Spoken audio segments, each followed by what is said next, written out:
renewable energy can't provide the jobs that fossil fuels do. Wrong. The actual truth is that jobs in coal, oil, and gas are dying.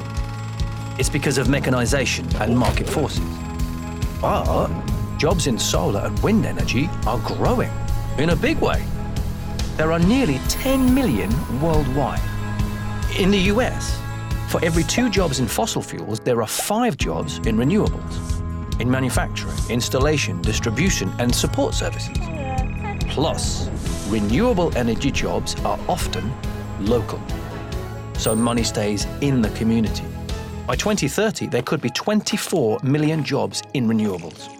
That's more than half of all energy sector jobs.